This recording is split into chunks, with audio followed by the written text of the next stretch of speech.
Greetings, everyone. It's great to be with you. Thank you so much for joining us today. Our presentation today is entitled The Mystical Clues in Words. In our daily lives, there are always within us and before us clues and signs on how to spiritually evolve, to grow up, to be fully ourselves, and to serve.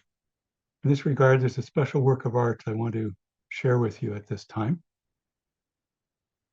You'll see before you now a work that actually pertains greatly to our topic today. And I wanted to further elaborate that in terms of words and signs and clues all about us, we come to realize the mystical core of the culture we have grown up in through the subtle meaning and origin of words. Clothed in these expressions of the word, the master within can then increasingly declare its guidance and majesty, and we are reborn. What you're seeing before you now is actually a model in preparation for the artist Jim Sanborn to do a sculptural installation on the grounds of the Memorial Art Gallery in Rochester, New York.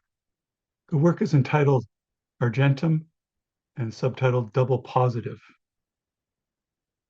And you see there that there's two cylinders on the in the lower left and the lower right, and they're through light, they're projecting out words into the surrounding grounds, landscape on the people and onto the building itself.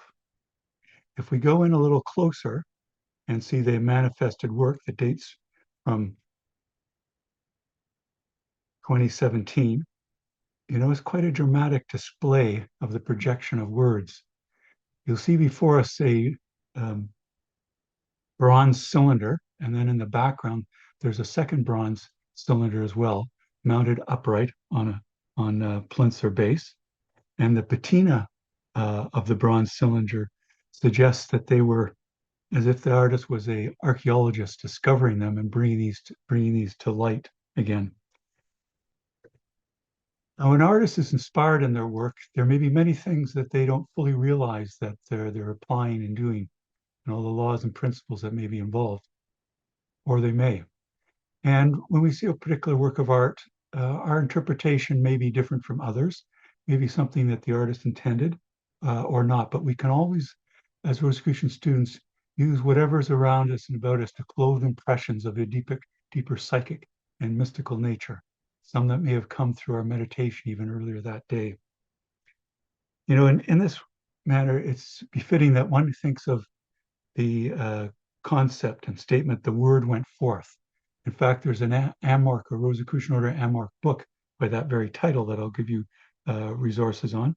And there was also a Rosicrucian Digest article by that title by past imperator Ralph M. Lewis. And the concept of the word going forth is associated with the logos, the creation of the world through a vocalized act. In this way, we can clothe our impressions of this artwork and all that is about us to have deeper understanding realizations.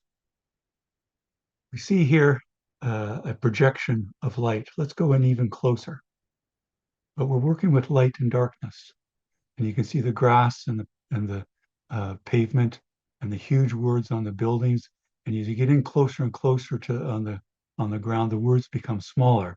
But as you move out, they expand out, getting larger and larger. In fact, you can think of this projection of light in a variety of ways. You could think of a geographic map projection. When we're trying to take the Earth great spheroid, it's bulging at its equator as a sphere, project it onto a map in 2 dimensions, a flat piece of paper. There's various types of distortions, and depending how you project from the blade spheroid to the plane or the flat piece of paper, there may be preserving of areas, or there may be preserving of distances between cities and so forth, or not, and various others. And one has to decide how one wants to project. Similarly, there's the idea in mathematics where we're projecting from a cylinder, what's on a cylinder, doing a mapping or projection onto the plane. Also, we can think of this concept of what we're seeing here, there's actually 7 languages. You'll see various some languages on it. You can see Chinese script. You can also see Greek. You'll see Latin, English. There's actually 7 languages. One of the cylinders deals with the history of silver nitrate, and another deals with the history of Rochester. So the art installation and sculpture work is situating itself in the history of this place and Rochester and of humanity. Now, why would silver nitrate be a theme? Well, silver nitrate has a lot of associations, including its importance in the development of photography and film. And that's quite befitting for Rochester, of course, for George Eastman and Eastman and the development of great development and invention to do with film and photography and using silver nitrate in the process. I know many of you are quite knowledgeable of chemistry, and you think of Ag for silver, and then there's the nitrogen and oxygen, the NO3, silver and nitric acid being merged together. Befittingly in the alchemy, that pertains a lot to chemistry and its earlier developments.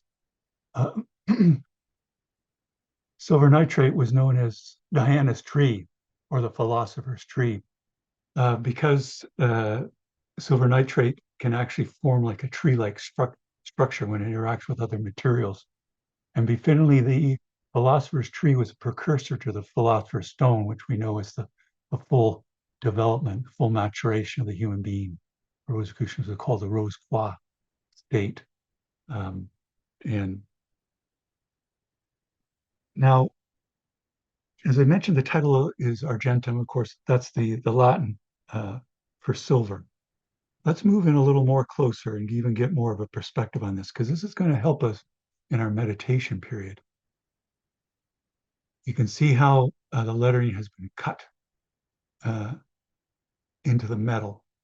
And then the artist has a special setup of light projectors inside. Indeed, in 2017, there was a lighting ceremony where people of the city were invited to come and experience the lights being turned on at night and the projection of the light or the word going forth. In mystical tradition, we know that as the fiat lux from the Latin. And then there was light. So there's a lot of profound meaning for people of Rochester, for the history of art and art, photography, and science in this work. And certain other things I'll develop further in our presentation. But at this time, let's take in this work of art a little more. I'm going to give you a view of it in the winter, and it's actually now looking like a blue carpet. It's all around it. There's a light covering of snow, which gives a very beautiful effect. It's a very calming effect. It's wonderful when art and science and different concepts of spirituality can be brought together, as in this work. Indeed, as we increasingly experience the cosmic sense or cosmic consciousness, we're greatly driven to unity. We're never satisfied with anything but unity. We'll learn it through duality and things of the world and expressions such as words. And it's often said that in mysticism, we need to transcend words. Yes, we do, but we can't transcend anything in a sustained way unless we know it well. And that's why it behooves us to know words well and their meaning and how to express ourselves well, and there are many other reasons. In a way, when we ascend to the heights of the celestial sanctum shortly, we'll apply what we've learned. Rosicrucians are very practical. It's very befitting that in the meaning of the word logos, that which will apply in looking at this artwork, and also in our ascent to the heights of celestial sanctum, that logos, the word from the Greek, can mean simply something said or an account. But we also know the ancient Egyptians that from the expression of the heart and mind of Ra that the word went forth. And then the world was seen as a script and an icon or symbol of the gods. Similarly, in our mystic growth and development, we see that there's signs and symbols all about us. Sometimes they're given in profound works of art just before us, but they may be in the way that a tree is growing, or symmetry in the human body, or maybe in how silver and nitrogen and oxygen mix together. We always need to be on the lookout for the deeper meaning and purpose in things. We may not have been brought up in this way of seeing things, but if we go deeper and deeper into our own understanding and our own culture, I think you found that much more and more.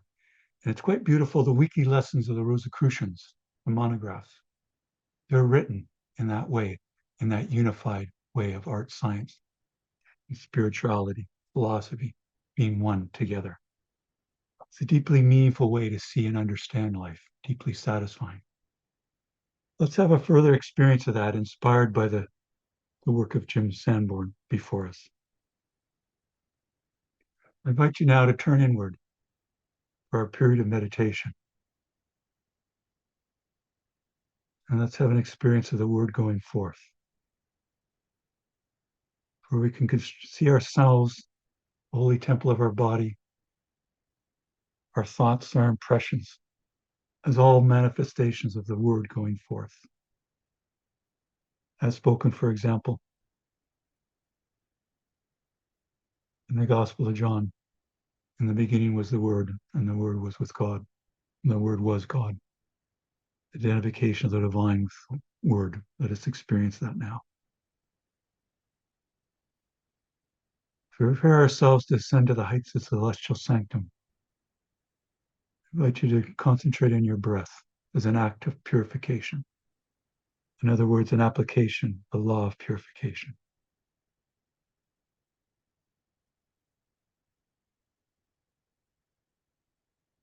Experience the vibration of breathing, like being at a lakeshore with waves lapping in, everything manifesting by different octaves of vibration, spoken of by the Rosicrucians.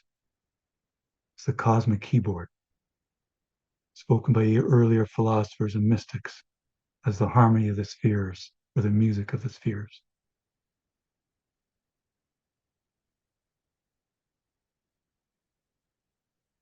I invite you to extend your exhalation longer than your elation. With that extended exhalation, I think you'll find that the great vagus nerve is stimulated. Now, these two, what mystics have known since time immemorial, as a modern scientific term for it, is the relaxation response. But let us spiritualize it as a sacred act. I invite you to breathe a little deeper than usual, to take even more in. The Rosicrucians call the vital life force, particularly its positive polarity, the cosmic essence. And feel yourself being re-energized and recharged. With the extended exhalation, just let go. Surrender to the experience. Be receptive to the divine within, the master within, our true guide in nature and life and beyond.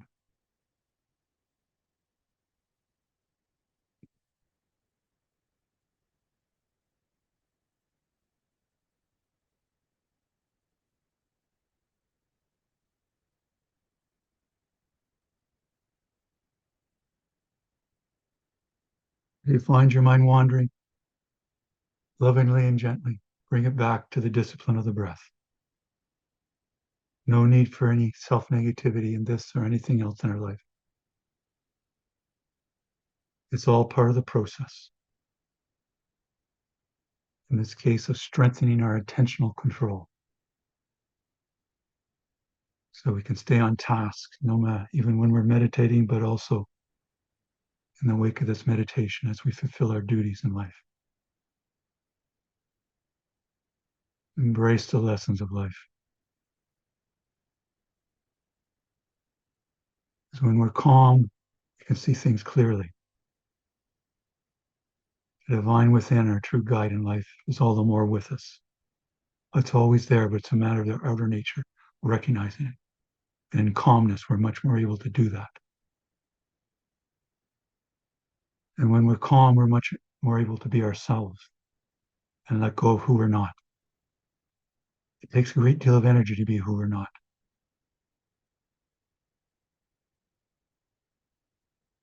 And when we're more and more who we are, all that energy being used to be who we're not is getting released. And we feel remade, re-energized.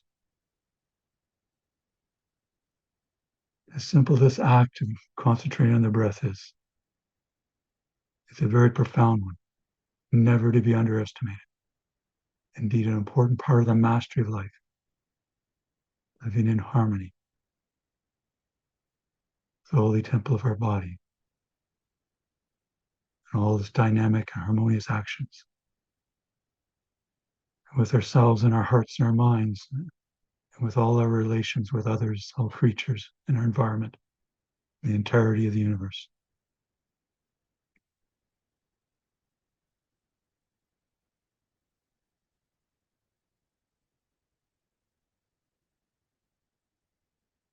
All of these things and more are assisted by calmness.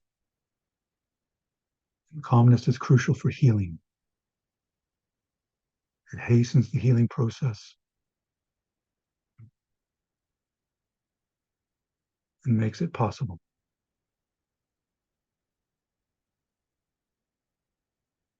Whatever that healing or making whole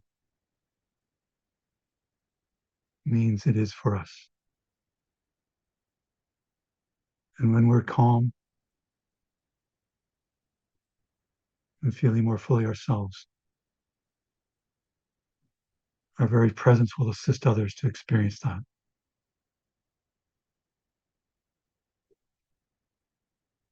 Like the story and the legend of Philosopher's Stone and the alchemical gold through the law of transmutation. As we're transmuted and healed, we demonstrate it by helping transmute and heal all we come in contact with.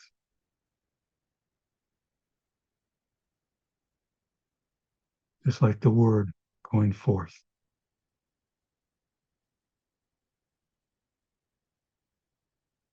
The wisdom imbued by the divine intelligence throughout creation, if we're but alert and aware to it.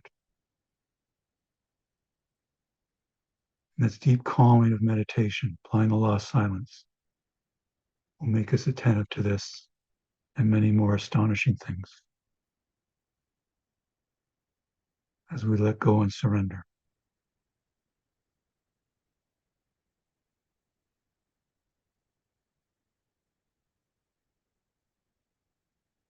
Now, having prepared ourselves, I invite you to say with me the following prayer and invocation as we ascend to the heights of the celestial sanctum.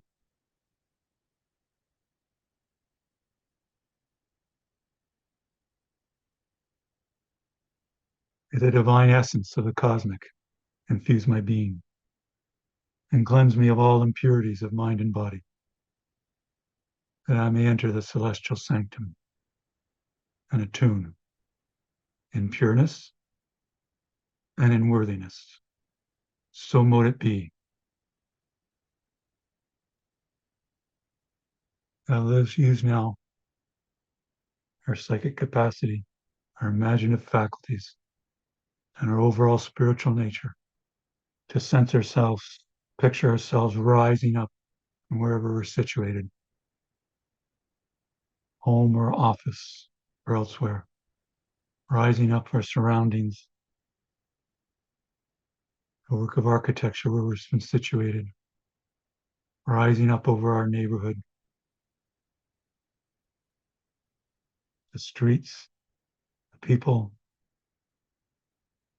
the vehicles, the landforms. So we rise higher and higher over our local geographic area, our village, town, or city, enjoying a movement upward, using great inner spiritual force now to rise higher and higher, faster and faster, beyond our county, our province or state, our country or nation, our continent, our hemisphere, and even the temple of the earth, rotating about its axis with a beautiful white satellite, the moon, revolving around the earth. Just as we rise higher and higher and see the great fiery ball of the sun, our local star, and the planets in their elliptical orbits about it as we rise higher and higher beyond the outer reaches of our solar system, past myriad stars and quasars and pulsars and black holes balancing the universe, and nebula and asteroids and comets and rogue planets. Let's rise higher and higher, faster and faster, applying the law of correspondence, as above, so below. Or as we rise higher and higher, there'll be the dual action going deeper and deeper into ourselves, and increasing presence of the divine within. Even now we sense the great arm of the Milky Way galaxy, where we dwell. Let us pass out from the Milky Way galaxy and look back at the spiraling galaxy and the awe and beauty of it all. So we rise higher and higher, faster and faster beyond stars and nebula, cosmic web connecting the stars and the galaxies, enjoying the exhilaration of the ascent. This anagogical action. So we rise higher and higher, we sense more and more what the Rosicrucians refer to as the cosmic.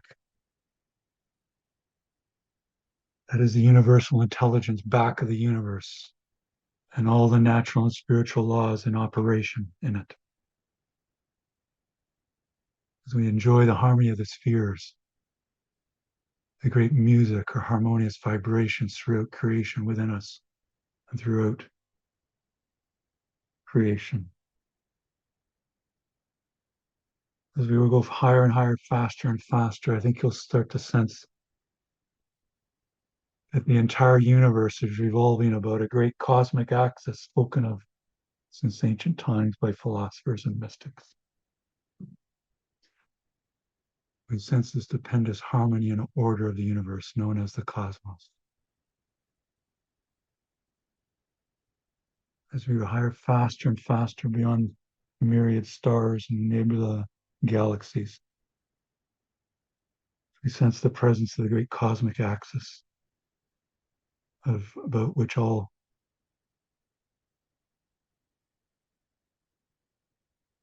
rotates. Let us sense the midway point in that great cosmic axis and speed towards it, a tremendous speed, a feeling of exhilaration. And when you reach that midpoint, let's slow up and dwell there and take in the temple of the cosmos, the divine temple, the macrocosm.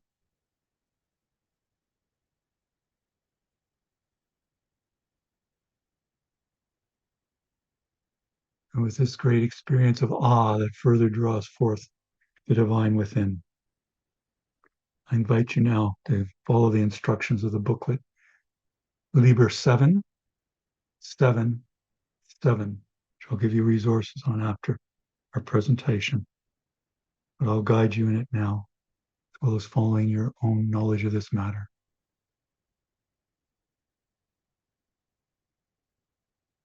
I invite you to picture now or sense now your sacred space at the center of the cosmos, at the center of your being. Maybe an inspiring place in nature from back on earth. Maybe simply the great temple of the cosmos, the divine temple all about you. It may be an inspiring work of architecture, a sacred space, a sacred temple back on earth. Whatever it is, fill in the sights and sounds. Make it real and vital. Use all the impressions. Use your psychic impressions as well. Overall spiritual experiences you may wish to withdraw. Draw upon now and remember May sense the presence of those who are on this teleconference call with us and other seekers. The officers, the Grand Lodge and Supreme Grand Lodge of the Rosicrucian Order Amorc. Indeed, even the visible and invisible masters with us now. Celestial sanctum is an inspiring place, the high point, indeed the highest point of consciousness for us to experience with all others and all. They wish to picture incense rising up, exemplifying the law of transmutation, transformation that we're undergoing now. Stained glass windows or other works of art depicting inspiring scenes of human maturation and mystical development, mystical and Rosicrucian laws and principles. Celestial music.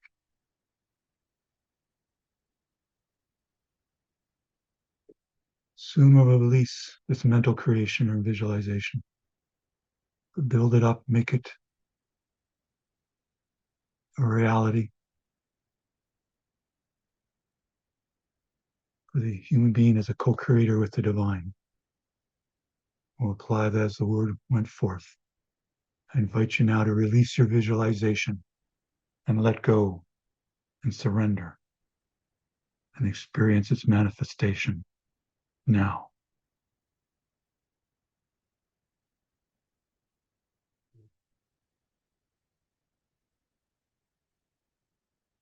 Let us be in silent, receptive, surrendering to the divine within, feeling all there is to feel. Indeed, feel all that can be felt.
I invite us now to undertake a further spiritual operation of the work and worship of the Rosicrucian Order Amorc now. I invite you to join with me in the work of the Silent Council in conjunction with the Council of Solace, the Grand Lodge of the Rosicrucian Order Amorc. Let us, like the artwork we saw before us, projecting light into the surrounds. Let us project love and well-being to all those who petition the Grand Lodge of the Rosicrucian Order Amorc for guidance and healing. Let us radiate love and well-being to all those who petition the affiliated bodies of the Rosicrucian Order Amorc for guidance and healing. And let us radiate love and well-being to all those you know who are in need of guidance and healing. And let us radiate love and well-being to all sentient beings throughout the cosmos who are in need of guidance and healing now. Let the love and well-being radiate out like the projected light in the sculpture, like a great floodlight.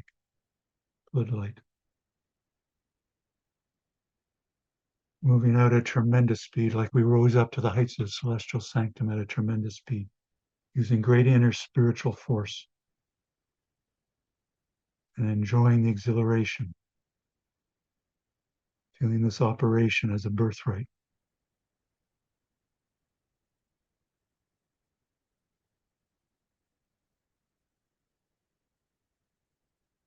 At a certain point, I think you may find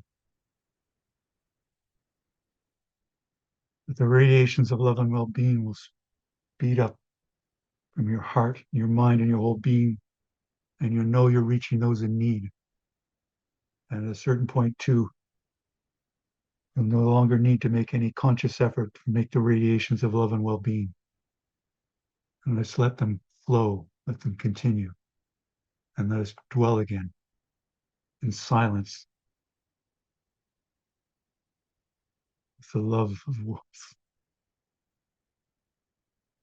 well-being flowing.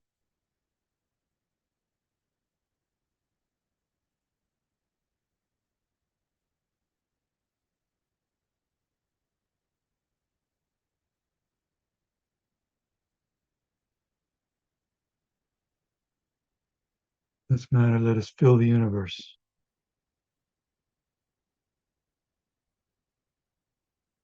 with the word and the words of wisdom for all receptive, for the making whole, and for the great healing, the accomplishment of the great work. Now,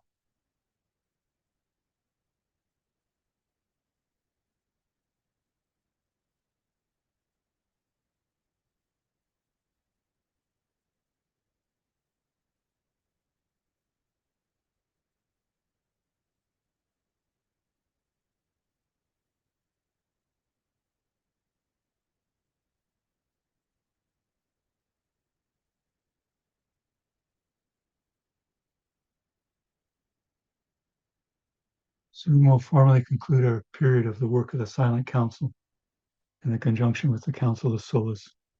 We'll continue our meditation a while longer, assured that the radiations of love and well-being will continue as a way of life on the mystical path.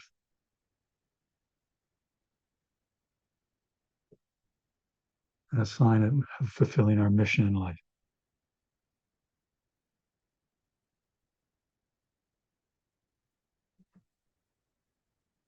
Before we conclude this period of metaphysical aid, I invite you to say with me now, if it pleases the cosmic, it is done. So mote it be. And let us dwell in silence. Having applied over 40 Rosicrucian laws and principles, let's apply the law of assumption and the law of cosmic attunement now. By sensing our minds as the cosmic mind, experiencing as the cosmic mind does now, being one with the cosmic mind, assuming the cosmic mind now.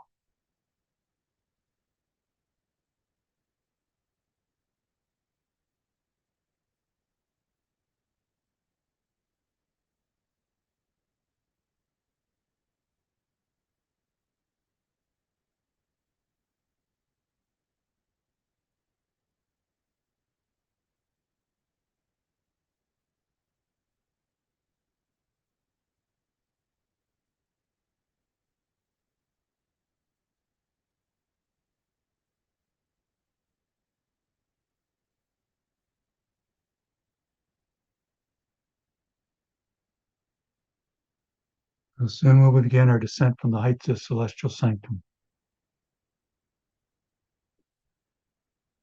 We'll take this cosmic attunement with us as our birthright, infusing all our expressions of consciousness. It'd be the objective consciousness, the subjective consciousness, the subconscious. And may at this time, before we begin our descent, apply the law of gratitude by radiating love and thanks to all those who have taught us well, to all those who have sacrificed well on our behalf, for all those who have loved us well.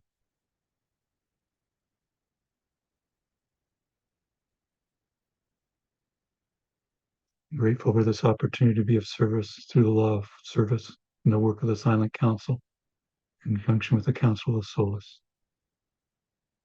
Let us begin our descent, moving at tremendous speed way beyond the speed of light, past the myriad galaxies and nebula and stellar phenomena, enjoying the music of the spheres, the harmony of the spheres, the great system and order of the macrocosm, corresponding the microcosm's system and order and music.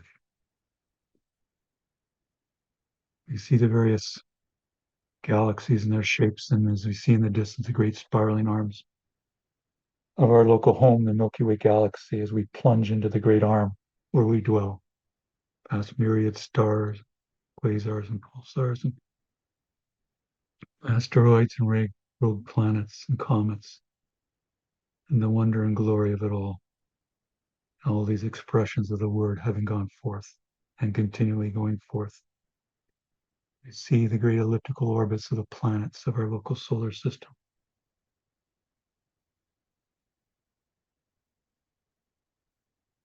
Great fiery ball of the sun, the beautiful blue jewel of the earth. As we come back to the great temple where we dwell.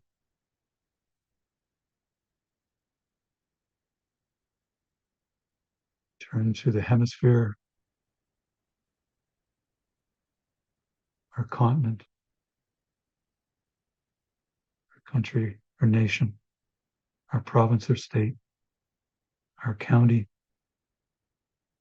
now our local geographic area, village or town or city, now our neighborhood. I invite you to say with me another prayer invocation. May the God of my heart sanctify this attunement of self with the celestial sanctum. So mote it be. Let us continue to ascend from the home or office building or other work of architecture where we were dwelling, back in the room where we were and how we were situated, seated or lying down or otherwise, and sensing again the holy temple of our body, feeling remade with each moment, re-energized and rested, all the more ready for the work and worship of the Rosicrucian Order, Amorc now and always. And you may wish to stretch. Move your fingers and your toes and arch your back, stretch your legs, open your eyes.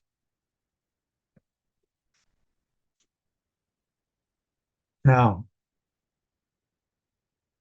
let us consider some words associated with the English language, but also many other languages.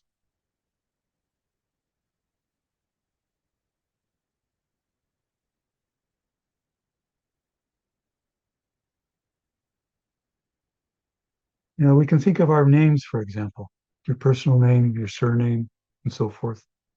For example, the name Pierre or Peter has a very special name, one that one's parents may have carefully chosen. Originating from the Greek word Petros, or the Latin word Petra, meaning stone or rock. And it signifies strength, stability, or solidity.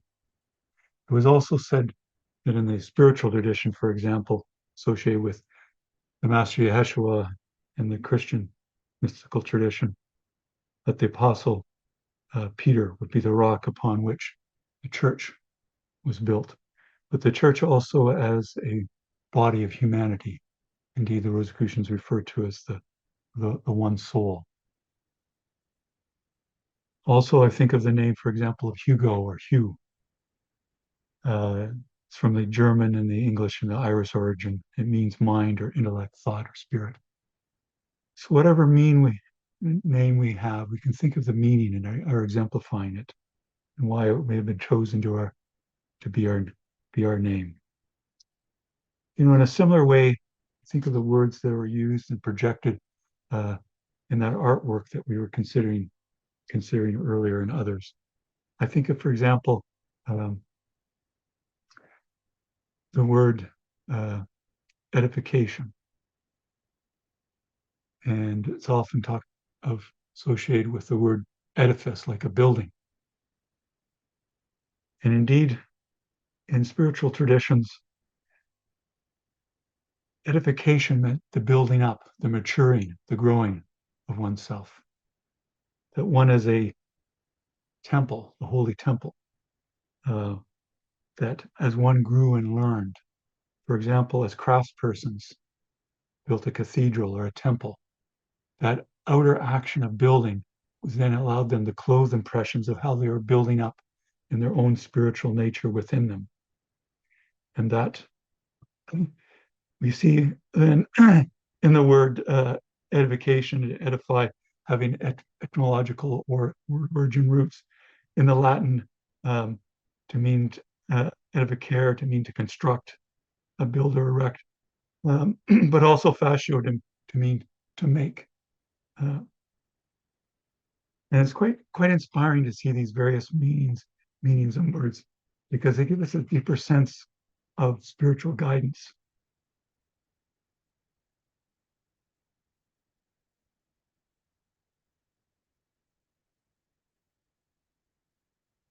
For example, another word that we often use in our spiritual traditions and in life in general is the word symbol. And you can also think that, uh, coming from earlier in the Greek language, for, thinking of uh, also Latin roots and so forth, there's the word symbol and symbolium, to join. And often it's thought of like you'd have a fragment, could be a half, and somebody else might have the other half. And you were to find each other, and you would know that you found each other because your two halves would fit together. Similar to this, the idea of the symbol was a fragment of the whole. And so when we have, like, for example, the rose cross in the Rosicrucian tradition, that is an important central symbol to us, but it's a half, it's a fragment to go into the deeper inner experience. Just like when we rose to the heights of the celestial sanctum, we visualized our personal celestial sanctum like a symbol that would connect us with the entirety of creation, the entirety of being. It's interesting in this regard that one of the renowned mystics of the Middle Ages and great teachers, Hugh of St. Victor, or he mentions about how a symbol is a collecting of visible forms for the demonstration of invisible things. That's something that is very helpful to keep in mind as the value of symbols and why they work for us. Many common day objects that we work with today, for example, money, have a deep spiritual significance. For example, money, or money from the Middle English, um, money from the Anglo-French, or moneta from the Latin, meaning mint or money, actually derives the name from Moneta, the goddess of ancient Rome, the goddess of memory and wealth and of the warning. Beautifully, there was a merging of the two goddesses, Juno, the goddess of women, of marriage and childhood, known as Juno Moneta. And her temple was on the Capitoline Hill in ancient Rome. And that's where the weights and standards, and there was a mint for making money, was there. So you can see temples traditionally would be places where the priests would be holders and protectors of the weights and measures, that they would not be tampered with, and that virtuous living and system and order in society would match the system and order of the larger macrocosm. Some words come into our language that we may not even think are English words, like the word mandala is actually an English word. Now, I hasten to say, yes, it's before that is the Sanskrit word and continues to be a Sanskrit word. But the mandala, which in a way we applied with our meditation today in terms of being at the heights of the celestial sanctum at the center of the cosmos, it's a cosmogram. It's a rich source of profound meaning associated with the four directions, that sacred geometry of the circle and the square, a symbol of wholeness. It's come into the English language, particularly through the depth psychologists of key figure, of course, is the mystic Carl Jung. And we notice that mandala in the Sanskrit means wheel. And also in Japanese Shingon Buddhism, the mandala means what gives birth. to all Buddhas. So that's a very broad meaning, a particular tool or instrument that can give birth to that cosmic consciousness or that being an awakened one. Also, mandala can mean composed of ghee, from manda, meaning ghee. You know, that ghee is that exquisite tasting and purified refinement of butter, milk's concentrated essence. And it is made in stages of increasing purity and savored flavor, from first milk to cream to curd, then to butter, and finally to ghee, somewhat like the alchemical operation from the lead to the gold. So you see then that mandala has many deep meanings that have to do with the development of Buddhahood and the Rosicrucian tradition, say, as self-mastery. Indeed, there are everyday words that have a deep meaning towards them. I remember once a friend invited me to sit in a university lecture years ago, and it was a course to do with recreation and theory of recreation. And we think of recreation, you know, as refreshment of strength and spirits after work. Meditation does that as well. But you can also see in the word that it's like recreating. We're recreating ourselves, similar in meditation, in that relaxation. Each moment becomes refreshed, a new opportunity, a new opening in life. Also think of the word religion. I remember years ago, one of the professors I had made a strong impression on me in a class actually on mysticism. And he mentioned a very profound etymological word origin link for the word religion. He mentioned that one is that it is to connect, to relink, or to rebind. So it's true often religion is mean as, you know, an organization in a particular doctrine, possibly a particular spiritual order. But even deeper sense, it means to relink, like we did when we went to the heights of the celestial sanctum, to relink with ourselves, remember who we are. We dealt with the word cosmos also when we went to the heights of the celestial sanctum from the Greek. Cosmos, you know, an orderly or harmonious systematic universe. It can also mean simply order and harmony. And it also could mean a complex, orderly, self-inclusive system, which we experience. And we have special terms in mysticism and in philosophy. They're not as common as they used to be, but for mystics, they are still very much used. The microcosm and the macrocosm, the law of correspondence, that they mirror each other. And by knowing the microcosm, it's assisted in knowing the macrocosm because there's the same laws and principles. There's also the term mesocosm, the intermediary between the microcosm and the macrocosm. Micro for the little world, mesocosm for the intermediary world, macro for the large world. You can think of yourself as a microcosm, and you can think of a temple built form as a mesocosm. Sometimes it's called a microcosm as well, but it's an intermediary of that temple to experience the whole, the macrocosm. Indeed, the word temple comes from the Greek word temenos, to mean a sacred precinct, a laid out sacred space. Interesting too, some suggest that temple comes from the Latin word tempus, to mean time, because time is very important to temples as well as space. Because in temples, we celebrate different passages of the year that may occur on the equinoxes and the solstice, for example. Various times of the year associated with various leading spiritual figures that may be associated with that tradition of that temple. We also think in our homes, what Rosicrucians call their home sanctum, the place where we study our teachings, there's the telestron. And that's from the Greek telit, to initiate. So telestron means place of initiation. Also, I can mention to you the term that we've used already of work and worship. And Rosicrucians use that as a traditional phrase together. But associated with the etymology of those words is that there's a very profound meaning. And in a way, our life as we grow and mature is to increasingly work and worship. And by work, we mean studying, nature's laws and principles, whether they be within the holy temple of ourselves or the macrocosm all about us. And by knowing the ones in the macrocosm, you can understand the microcosm ones because they mirror each other. The law of cause and effect is at work in both.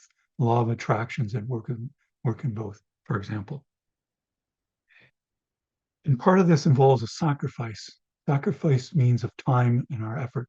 But even the word sacrifice means, um, from its Latin origin, to make sacred. In a way, that gives us a whole new experience. When we sacrifice well, we're becoming sacred. We're spiritualizing. We're increasingly capacity to tune with the cosmic, know the presence of the divine within. By work, we study our monographs weekly. We work to be in service. We work to understand. We increase in our capacity to understand the signs and symbols of the word that went forth all about us. And by worship, we mean in the mystical tradition that we're attuning with the cosmic. We're coming more and more into the Christ principle, that sense of the Buddhahood, that sense of our divine realization within ourselves is that worship. And they both work together through the law of duality. One helps to reinforce the other. And that's why our whole life becomes a simultaneous work and worship. For in our work, we can have worship.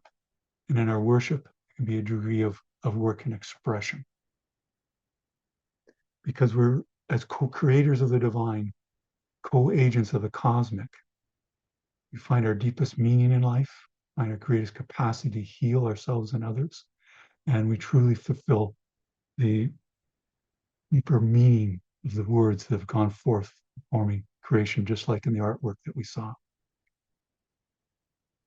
So these are a taste of some of the things to do with the origin of words and etymology and how they're guideposts. If you know other languages, it behooves one to know them as well, to add other angles and aspects, just like the English language is made up of many languages. At this time, I'll ask Karen to paste in the chat for you the resources. You'll find them as links that you can click on. You won't be able to copy them directly there, but also ask Karen after the 3 pastes in the chat for the full list to upload for you a PDF document that has all of the resource links in it for you, including references to the artwork we saw and also the booklet Liber 77 that I referred to in the Amorc books. The word went forth and more there for you. So by way of conclusion, I'll say we've considered the mystical clues and words. In our daily life, there are always within us and before us clues and signs on how to spiritually evolve, to grow up, to be fully ourselves, and to serve. In this manner, we come to realize the mystical core of the culture we have grown up in, through the subtle meaning and origin of its words. Clothed in these expressions of the word, the master within can then increasingly declare its guidance and majesty, and we are reborn. So in this way, we've continued to explore Rosicrucian laws and principles and further realize the deeper meaning, richness, and fullness of life that is always available to us. Thank you, everyone.